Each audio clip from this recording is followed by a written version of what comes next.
ಅಲ್ಲೇ ಒಂದಿದೆ ದೊಡ್ಡ ಬೇಡಿಕೆ. ಸೊ ಅದನ್ನು ಕೂಡ ತಂದೆಯವರು ಪೂರ್ತಿ ಪ್ರಯತ್ನ ಮಾಡ್ತಾ ಇದ್ದಾರೆ CM ಅವ್ರ ಜೊತೆ.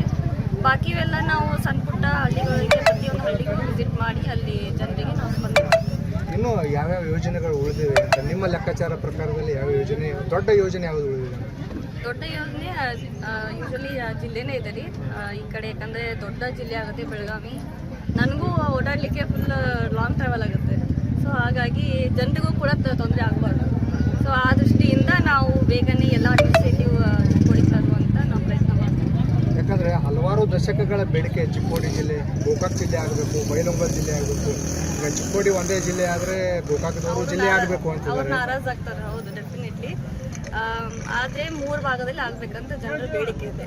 ಸೊ ಅದನ್ನು ನಾವು ರಾಜ್ಯ ಮಟ್ಟದಲ್ಲಿ ನಾವು ಮಾತಾಡಲಿಕ್ಕೆ ಪ್ರಯತ್ನ ಮಾಡ್ತೀವಿ. ನಿಮ್ಮ ಪೀರಿಯಡಲ್ಲಿ ಒಂದು ಕಂಪ್ಲೀಟ್ ಆದರೆ ಜನರಿಗೂ ಕೂಡ ಅನುಕೂಲ ಆಗುತ್ತೆ. Yes, definitely. ಆದರೆ ನಮಗೂ ಖುಷಿ ಗೋಟೂರು ಇದರಲ್ಲಿ ಮಾಡ್ತಾ ಇದ್ದಾರೆ, ಪೋರ್ತೋಲನ ತುಂಬ್ತಾ ಇದ್ದಾರೆ. ಬಟ್ ಸ್ಟ್ರೆಚ್ ತುಂಬ ದೊಡ್ಡದಿರೋದ್ರಿಂದ ಸ್ವಲ್ಪ ತಡವಾಗ್ತಾ ಇದೆ. ಬಟ್ ಅದನ್ನು ನಾವು ಅಧಿಕಾರಿಗೆ ರೆಗ್ಯುಲರ್ಲಿ ನಾನು ಮಾತಾಡ್ತೀನಿ ಅಧಿಕಾರಿಗಳ ಜೊತೆ. ಸೊ ಅಪ್ಡೇಟ್ ಮಾಡ್ತಾ ಇದ್ದೀನಿ. ಮುನ್ನೆಚ್ಚರಿಕಾ ಕ್ರಮವಾಗಿ ಯಾವುದೇ ರೀತಿಯಾಗಿ ಬಾಂಡ್ ಮಾರ್ಕ್ಗಳನ್ನು ಹಾಕಿಲ್ಲ. ಹೀಗಾಗಿ ಈಗಾಗಲೇ ಏನು ಗುಂಡಿಗಳು ಸಹಿತ ಜಾಸ್ತಿಯಾಗಿ ಬೀಳ್ತಾ ಇದ್ದಾವೆ. ಮಳೆಗಾಲ ಈ ರೀತಿಯಾಗಿ ತೊಂದರೆ ಆಗ್ತಾ ಇದೆ. ಏನಾದರೂ ಕ್ರಮ ತೆಗೆದುಕೊಳ್ಳಿ. ಅದನ್ನೇ ಬೇಗ ಅಂತ ಹೇಳಿದ್ದೀನಿ. ಡೆಫಿನೆಟ್ಲಿ ಅಲ್ಲಿ ಏನಾದರೂ ಸೈನ್ಗಳು ಅಥವಾ ಹಾಕಲಿಕ್ಕೆ ನಾನು ತಿಳಿಸ್ತೀನಿ. ಸಂಸದರಾಗಿ 2 ವರ್ಷ ಮುಗೀತು.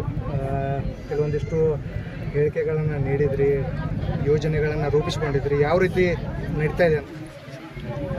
ಈಗಾಗಲೇ ಕೆಲವೊಂದು ದೊಡ್ಡ ಬೇಡಿಕೆಗಳಿದ್ದು ರೀ. ಅವಾಗೆ ಆರ್ಮಿಗಳಿಗೆ ಒಂದು ಕ್ಯಾಂಟೀನ್ ಬೇಕಾಗಿತ್ತು. ಸೊ ಅದನ್ನು ಕೂಡ ನಾವು ಡಿಫೆನ್ಸ್ ಮಿನಿಸ್ಟರ್ ಕೂಡ ನಮಗೆ ಅದನ್ನು ಒಪ್ಪಿಗೆ ಕೊಟ್ಟಿದ್ದಾರೆ.